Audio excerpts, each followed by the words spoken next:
Alors, avant de commencer cette vidéo, je voulais vraiment vous remercier du soutien que vous m'apportez un petit peu tous à votre façon. Je voulais vous dire aussi que j'apprécie énormément vos interventions dans les commentaires. Et c'est super sympa ce que vous faites, d'échanger comme ça des commentaires, d'apporter des précisions dans ce que je raconte dans mes vidéos. C'est vraiment fabuleux parce que ça va aider vraiment tout le monde à améliorer nos compétences et nos connaissances. Alors, aujourd'hui, je vous fais une vidéo dans le but que vous fassiez des économies, notamment des économies de carburant, parce que je ne sais pas si vous avez remarqué, mais là, le prix, ça devient abominable. Le samplon et le gazole est à hauteur de 1,70 €. Et donc, ça devient carrément plus possible pour beaucoup d'entre nous voilà, de mettre du carburant à ce prix-là. Alors, je vais vous parler aujourd'hui de comment utiliser le superéthanol E85 avec diverses solutions gratuites jusqu'à des solutions qui sont un peu plus chères mais qui sont plus sérieuses, on va dire. Avant tout, je dois vous parler un petit peu de législation. Il faut savoir que faire fonctionner un véhicule essence à l'éthanol, c'est complètement interdit. La seule façon de le faire légalement, c'est de faire modifier son véhicule dans un garage agréé qui va y mettre un boîtier éthanol à modifier la carte grise. Sinon, c'est vraiment interdit. Donc vous le faites en connaissance de cause. Pareil, la majorité des modifications dont je vais vous parler, même si c'est des modifications qui fonctionnent, c'est du bricolage. Donc c'est vous qui jaugez vos compétences et c'est vous qui prenez le risque de faire ce genre de modification sur votre véhicule. Pour les premières modifications dont je vais vous parler, ce sont des choses qui fonctionnent, mais vous êtes toujours sur le fil du rasoir au niveau réglage. C'est comme si vous deviez traverser comme ça un canyon sur un fil tendu. Alors, ouais, tant que vous marchez sur le fil, vous n'allez pas tomber, mais vous pouvez tomber d'une minute à l'autre. Là, c'est pareil. Ça marche, mais attention. Alors, après ce petit point au niveau législation, je dois vous expliquer comme ça très succinctement deux, trois petits trucs pour que vous compreniez le reste. Donc, on parle de véhicules essence à injection qu'on souhaite faire fonctionner à l'E85 parce que c'est le cas le plus courant et c'est le cas le plus facile pour modifier un véhicule essence à l'E85. Pour les carburateurs, bien entendu qu'il y a des solutions, mais je ne vais pas l'évoquer ici. Alors, avant tout, ce qu'il faut savoir, on est obligé d'augmenter de 30% la quantité injectée si on veut fonctionner à l'E85. Je ne vais pas vous embêter avec de la physique, c'est en rapport au pouvoir calorifique qui est différent entre le samplon et le 85. Ce qu'il faut juste retenir, c'est que lors des réglages d'origine de la voiture au samplon, on est obligé de modifier ces réglages-là en les augmentant de 30% pour rouler à l'E85. C'est ok, vous mettez ça dans un coin de votre tête. Alors les modifs qu'on veut faire aujourd'hui s'adressent surtout essentiellement à des véhicules équipés d'injection électronique. Une injection électronique est composée d'un calculateur, donc là j'ai mis EQ pour Electronic Control Unit. Un calculateur, c'est un espèce d'ordinateur, on va l'appeler comme ça. L'ordinateur, à l'intérieur, il est enregistré différents scénarios, différents cas de figure dans lesquels le moteur peut fonctionner. Donc ça peut être depuis, j'ai juste parlé par exemple de conditions météorologiques, ça peut être en Sibérie par -40, jusqu'au Maroc par exemple à +40 degrés. Au calculateur, on enregistre une multitude de scénarios possibles. Ok ? Et donc cet ordinateur-là, il reçoit des informations de différents capteurs, comme par exemple la sonde de température ou le capteur de position du papillon. Alors il y a beaucoup d'autres sondes, mais je vous en mets que deux, hein, c'est juste pour schématiser. Lorsqu'il reçoit ces infos-là par le biais de ces sondes, le calculateur, lui, donne des ordres. C'est-à-dire qu'il a des infos, et en fonction des infos qu'il reçoit, il va trouver le cas de figure qui correspond, qu'on lui a préenregistré. Il va donner des ordres, notamment aux injecteurs, pour leur indiquer la quantité de carburant qu'ils doivent distribuer. Pour mémoire, un injecteur, en fait, c'est un robinet électromagnétique, on va dire électrique, qui s'ouvre et qui se ferme en fonction d'impulsions électriques qu'il reçoit. Parfois, on entend sur les forums ou autres, on entend souvent le mot au sujet du calculateur, ouais, bah, mon calculateur va s'adapter à l'éthanol, je mets un petit peu de carburant, un petit peu d'éthanol par petite quantité et en augmentant à chaque fois pour que le calculateur s'adapte. C'est complètement faux. Ça, c'est complètement faux. Un calculateur ne s'adapte pas. Le calculateur ne fait que reproduire des situations qu'on lui a enregistrées. Il ne fait que mettre en place des cas de figure qui ont été enregistrés dans sa mémoire. C'est super important que vous l'ayez en mémoire, un calculateur ne s'adapte pas.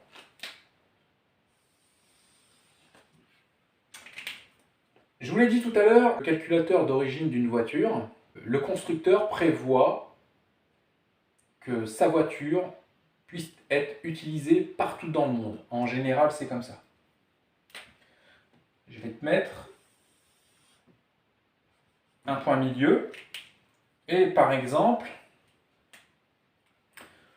là, je vais te mettre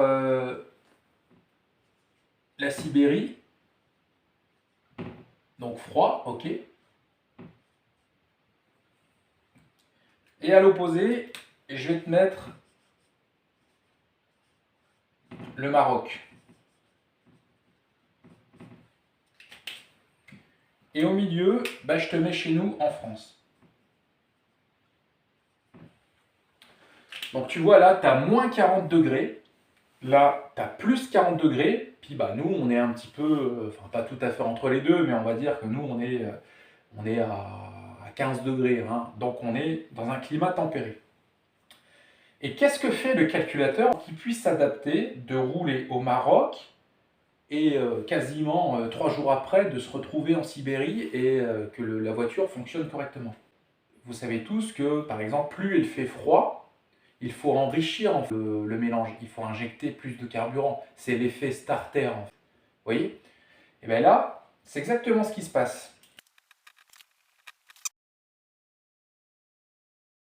Je ne rentre pas dans le détail, mais le calculateur peut faire varier ses temps d'injection, donc la quantité de carburant qu'il fait rentrer dans le moteur. Il peut la faire varier de moins 25%, par exemple quand il fait super chaud. C'est pas tout à fait exact, mais c'est pour te donner un exemple concret en fait, que tu puisses te matérialiser ça. Et il peut enrichir au max de 25% quand il fait super froid. Tu vois un peu le concept? Bon, en réalité, il n'y a pas que la température qui influe. Hein. Il y a la pression atmosphérique, la charge qu'on met au moteur, mais retiens ça, le calculateur a une plage de réglages prévus, hein, des cas de figure prévus, qui va de moins 25% à plus 25%. Donc, où il peut réduire la quantité de carburant de moins 25, ou il peut l'augmenter de plus 25. Et là, tu vois un peu, si tu suis un peu, regarde, tu vois ce chiffre, plus 25%, tu vois ce chiffre, plus 30%. Et là, on se dit, bah mince alors, un calculateur d'origine, il est capable d'augmenter de 25% sa quantité de carburant, comme s'il était en Sibérie, et nous, on a besoin de 30% de carburant en plus pour rouler à l'E85. Donc, on se rend compte en fait, qu'un calculateur d'origine peut, dans certains cas, réussir à faire fonctionner le moteur pour qu'il roule à l'E85. Tu vois un petit peu? Tu vois tout ça? Ok. Avant que je te parle des inconvénients de l'E85, sache que moi je roule à l'E85 depuis 2008. Et j'ai quelques voitures et j'ai fait vraiment pas mal de kilomètres. Ça se compte en plus d'une centaine de milliers de kilomètres, je pense, depuis 2008 avec mes voitures. Donc je peux vraiment te dire quels sont les inconvénients de l'E85. Sur le plan mécanique pur, le seul inconvénient de l'E85, c'est qu'il soit hydrophile. Être hydrophile, c'est-à-dire qu'il aime l'eau. L'E85 a une tendance à se charger en humidité. Et comme il se charge en humidité, quand tu roules avec ta voiture et que tu utilises le 85, cette humidité a tendance à se répandre dans le moteur. Alors, c'est exagéré ce que je dis, hein, mais c'est pour que tu aies une idée. Alors, ça a un inconvénient, oui et non. Sur le plan mécanique pur, si tu roules régulièrement à l'E85, c'est-à-dire que tu roules avec ta voiture plusieurs fois par semaine et que tu ne la laisses pas immobiliser comme ça des semaines et des semaines sans tourner. Honnêtement, sur mon expérience depuis 2008, il n'y a pas d'inconvénient, cette humidité ne pose pas problème. Par contre, si tu n'utilises pas ta voiture régulièrement, il est fort possible que l'humidité en fait, s'amalgame, par exemple au bout de tes injecteurs ou à certains endroits. Et en fait, ça fait comme une espèce de paraffine qui pourrait soit boucher temporairement ton injecteur, ou soit presque le gripper si tu n'as pas utilisé ta voiture pendant un an, et alors que tu l'avais fait rouler à l'E85. Mais bon, c'est un peu contradictoire parce que si tu cherches à rouler à l'E85, ça veut dire que tu roules assez souvent et que tu cherches à faire des économies. Si tu roules très peu, fais pas de modif et continue à rouler au sans-plomb. Le sans-plomb, sache qu'il contient quand même déjà 5% d'éthanol au minimum. Donc en gros, un des inconvénients, enfin sur le plan mécanique, c'est que l'éthanol, il crée une petite paraffine au bout des injecteurs. Donc moi, ça m'est déjà arrivé, hein, notamment sur la 911. Je ne l'ai pas utilisée, je pense, pendant un mois, à la période hivernale, et puis j'ai voulu la démarrer et l'utiliser. Et j'ai senti qu'elle tournait sur 4 ou 5 injecteurs. Hein. Et donc bon, j'ai roulé comme ça, en étant cool, et puis au bout de quelques kilomètres, la pression d'injection dans les injecteurs a fait que tout ça, ça s'est débouché, ça s'est nettoyé. Et vraiment, hein, il faudrait que je te fasse une photo un jour où je démonte. Moi, je me rends compte surtout dans des carburateurs, parce que j'ai même des voitures à carburateur qui roulent à l'E85, et ça fait vraiment un petit dépôt comme de la paraffine, une espèce de petit gras de couleur blanc, translucide. Donc ça, c'est un des inconvénients majeurs, mais si tu roules régulièrement, tu ne t'en rendras même pas compte. Un autre inconvénient, mais qui n'en est pas vraiment un, mais il faut le savoir, quand on calcule l'autonomie de son véhicule, c'est qu'en utilisant le 85, il y a une surconsommation de carburant. Forcément, hein, parce que là je te dis qu'il faut injecter 30% de carburant en plus rapport au réglage du sans-plomb, ben, tu as forcément une surconsommation. Dans les faits, moi j'ai jamais eu de voiture qui ait consommé tout à fait 30% en plus, c'est plutôt 15-20%. Alors, comment rouler à l'E85? La première des solutions, c'est de ne rien faire, c'est juste de mettre de l'E85 dans son réservoir. Et je vais te donner un truc tout simple, ça t'évite de faire des calculs, ça t'évite de te chambouler l'esprit, etc., etc. Je te garantis que tu peux rouler à 50% de 85. Donc, qu'est-ce que ça veut dire? Si tu as un réservoir de 40 litres, tu peux mettre 20 litres de sans-plomb plus 20 litres de 85. Tu fais ça, c'est sans risque, et en plus, ça t'évite de te chambouler l'esprit de savoir quelle quantité tu dois mettre. Quand tu vas faire le plein, tu connais un peu ton réservoir, ta jauge et tout. Si tu fais un complément de plein, bah, tu mets 15 litres de sans-plomb, derrière tu mets 15 litres de 85, et basta, tu es sûr, ça roulera, aucun problème. Tu te souviens, je t'avais parlé du calculateur qui avait une capacité de réglage, enfin en tout cas qui avait des cas de figure où il pouvait injecter moins 25% et plus 25%. Là, tu seras carrément dans les clous et tu pourras rouler. Alors, je te parle en France, dans des températures à peu près normales, avec une utilisation normale. Je parle pas d'une bagnole, d'une voiture de sport méga poussée. Là, on parle de faire des économies de carburant, donc avec de la petite bagnole, tu vois. Ça a vraiment une vocation budgétaire. Donc je pense que quand on a une caisse super poussée avec des chevaux, une grosse mécanique, la question budgétaire du carburant, elle se pose moins. Tu vois. Alors, là je vais te montrer par exemple ce que tu économises. Donc t'imagines si tu devais mettre 40 litres de samplon 95 à, je crois qu'il est à 1,70 en ce moment. Tu vois, ça te fait un plein à 68 euros. T'imagines 70 balles pour 40 litres, ça devient la folie. Si on fait les 20 litres de samplon, donc c'est la moitié, donc on est à 34 euros. Et 20 litres de 85, le 85 il est à 75 centimes. Donc là, plus 15 euros. Donc là, ça nous fait 49 euros. On a économisé 19 euros. Note des solutions pour rouler à l'E85 en changement de régulateur de pression. Dans ma vidéo précédente, je t'ai dit qu'il y avait un régulateur de pression qui permettait de lisser la pression en circuit d'injection.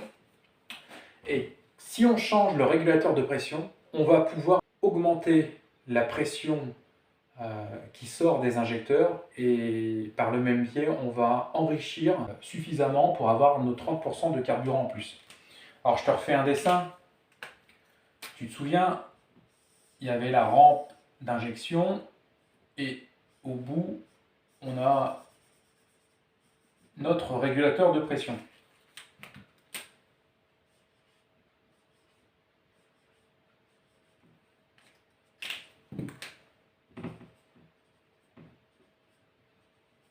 Et là, nos injecteurs qui débitent. Ben là, si tu as un régulateur de 3 bars, tu le changes et tu mets un régulateur de 4 bars. Et la différence entre les deux, là, c'est 33% en plus. Et tu vois qu'on se rapproche de nos 30% ici. En remplaçant ton régulateur de 3 bars par un 4 bars, tu augmentes de 33% la pression dans l'injection. Donc tu vas augmenter de 33% le débit aux injecteurs.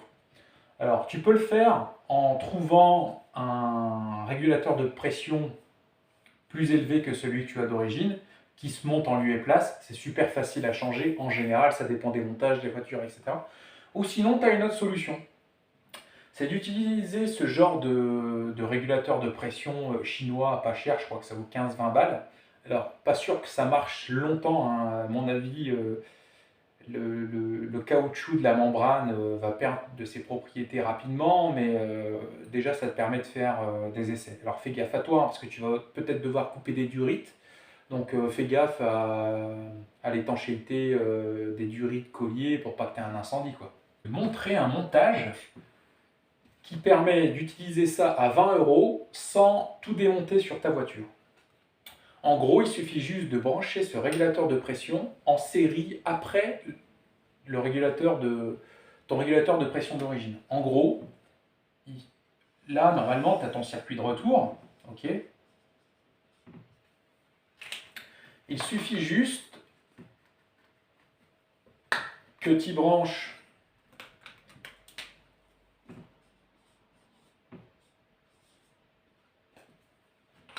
ce régulateur de pression. Tu as vu, je te mets l'aiguille là.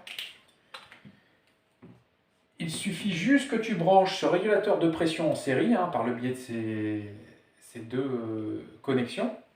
Tu le branches en série, tu le règles à 4 bars, et ton circuit, en fait, il va être à 4 bars. Je t'explique pourquoi. Ta pompe, elle va débiter par là. Ta pompe à essence, elle débite par là. Elle débite peut-être à 6 bars. Ton régulateur de pression d'origine à 3 bars, lui, il régule à 3 bars. C'est-à-dire que dès lors que la pression dépasse les 3 bars, il va ouvrir et il va faire partir le carburant par là. Mais très rapidement, le carburant va être bloqué ici par le nouveau régulateur qu'on vient de poser, celui-ci. Et lui, vu qu'il régule à 4 bars,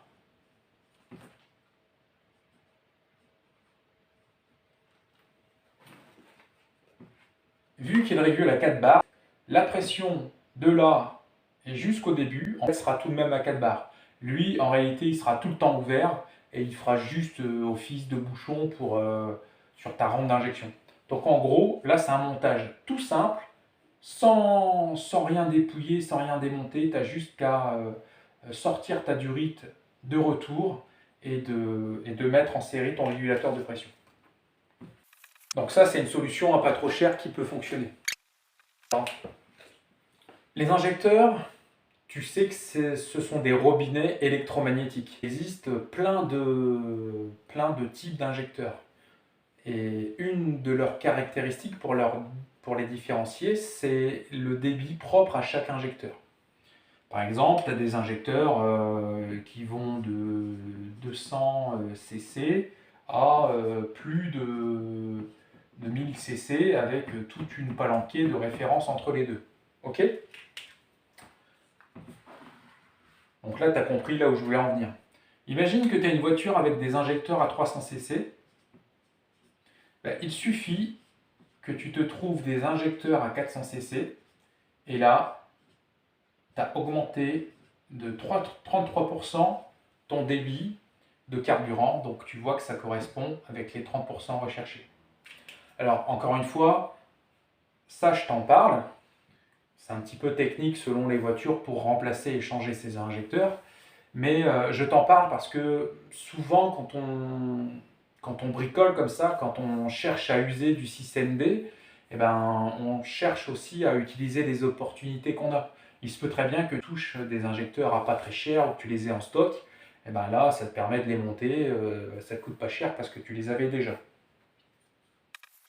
Avant de te parler de la solution que je privilégie pour fonctionner vraiment sans problème comme à l'origine à l'E85, et c'est une solution que j'utilise depuis 2008 sur toutes mes voitures, même des sportives d'origine. Alors je ne te parle pas de voitures préparées, hein, mais solution que j'utilise sur des voitures d'origine. Je te parle d'avant d'une dernière solution qui existe, mais reste jusqu'après, tu verras quelle est pour moi la meilleure solution pour rouler à l'E85. Alors la reprogrammation, je ne vais pas t'en parler longtemps parce que c'est quelque chose que je n'aime pas. Je déconseille même carrément les reprogrammations de parking. Tu vois, le truc que tu payes au black et que le mec il te fait une carte vite fait. Évite absolument ces choses-là. Je n'aime pas non plus les reprogrammations sur un calculateur d'origine, même si je suis convaincu qu'il y a des professionnels compétents et reconnus, même si je peux être respectueux de leur travail, moi je n'aime pas parce que d'une part, en fait, tu vas claquer, je ne sais pas, chez un pro, hein, je parle chez un pro, 500-600 balles. Ils te font une carto, mais tu sais pas ce qu'il y a dedans, tu maîtrises pas, tu es juste obligé de faire confiance et puis c'est tout quoi. Et le jour où tu changes de voiture, bah en fait tes 600 balles ils sont partis dans la bagnole et puis c'est tout quoi. Et il y a un autre aspect que je n'aime pas dans la reprogrammation, c'est que en réalité, dans un calculateur d'origine, il y a 200 ou 300 maps de cartographie. Et souvent les calculateurs d'origine ont un protocole qui, en fonction des situations, ce n'est pas une map de carto qui est utilisée, mais plein de maps qui sont superposées pour faire coïncider la map à une situation de roulage, chaud, froid, caravane au cul, et j'en passe. Et généralement, lorsqu'on fait une cartographie, on ne modifie pas les 300 maps. Et même dans le pire des cas, il n'y a qu'une seule map qui est modifiée, ce qui fait que ça peut générer des effets de bord sur d'autres équipements autour de ton moteur. Parce qu'en général, une carto, hein, ou une reprogrammation comme ça, on utilise, alors c'est exagéré ce que je vais te dire, mais au moins ça te donne une idée. En général, il y a une carto très proche de la carto de sécurité qui est utilisée. Et on optimise cette cartographie pour la faire fonctionner par exemple à l'E85. Et puis on chinte plein de paramètres. On fait des cut-offs sur plein de trucs. Ce qui fait que ton calculateur, en gros, il va rouler en mode dégradé, mais optimisé pour le 85. Et moi, j'ai horreur de ça parce que il peut y avoir des incidences qu'on ne maîtrise pas en fait. Donc c'est pour ça, moi la reprogrammation, je ne t'en parlerai pas plus. C'est vraiment quelque chose que je n'aime pas. Donc c'est quelque chose que je n'utilise pas. Mais ça n'empêche qu'il y a des professionnels reconnus et compétents. Donc libre à toi de voir ce que tu veux faire. Alors, la solution que je préfère quand on a une voiture de type origine, c'est vraiment le boîtier. Alors, ça vaut essentiellement pour les voitures à injection indirecte, parce qu'il n'y a pas beaucoup de boîtiers sur le marché pour des injections directes. Donc c'est vraiment la solution que je privilégie et que je vous conseille, et en toute connaissance de cause. Je vais vous expliquer un peu le fonctionnement du boîtier, parce qu'il y en existe mille et une sortes, et il y a plus ou moins de fonctions dans chacun des boîtiers.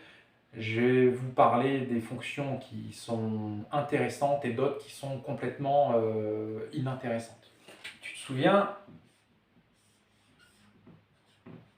de notre écu qui donne l'info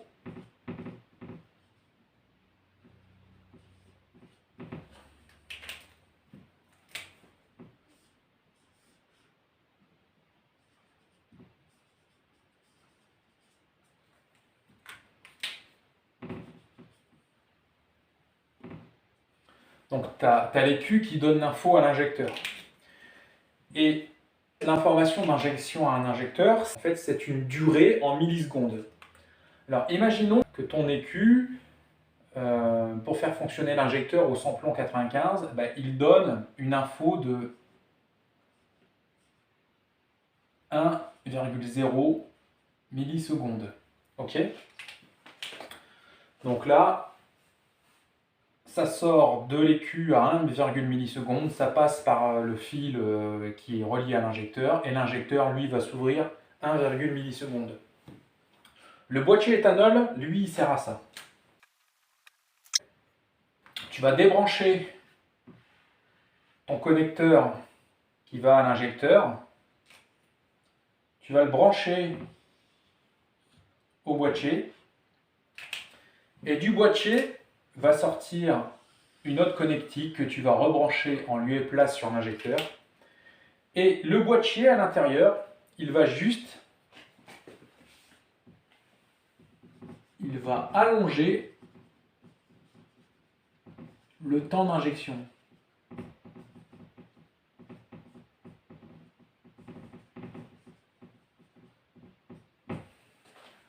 En gros, là, ça va rentrer avec une info qui est donnée du calculateur à 1 milliseconde.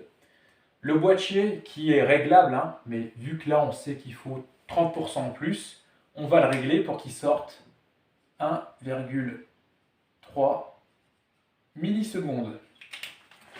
Donc ça, tous les boîtiers éthanol, en tout cas relativement sérieux, hein, je ne te parle pas de boîtiers qui trompent les sondes de température, mais tous les boîtiers à peu près sérieux, ils utilisent cette technologie-là. C'est un tout petit microprocesseur, et le microprocesseur, en fait, on lui donne une information, une milliseconde, on augmente le temps d'injection, on le met à 1,3 millisecondes, et l'injecteur débite la quantité de carburant qui est nécessaire. Donc ça, la majorité des boîtiers fonctionnent comme ça. Après, il y a un autre problème qui est géré en fait par un boîtier E85 et qui n'est pas géré souvent par les reprogrammations, ou qui est mal géré par les reprogrammations, c'est le démarrage à froid. Et souvent, dans les boîtiers E85, donc il y en a plein, hein, mais je vais te dire à la fin ceux que je préfère, les boîtiers E85 de base ont un tout petit programme qui, lorsque tu mets le contact, surenrichissent en carburant pendant une période donnée qui est fixe, peut-être 30 secondes, 40 secondes en fait, qui n'est pas réglable. Les meilleurs boîtiers ont cet enrichissement au démarrage qui est complètement réglable. Comme ça, tu peux vraiment faire des réglages très très fins. Donc je te le mets là. L'enrichissement au démarrage qui est soit fixe sur les boîtiers les moins chers, ou soit complètement réglable sur les boîtiers un peu plus chers. Ensuite, tu as des boîtiers qui ont aussi une plage de réglage pendant la montée en température de la voiture.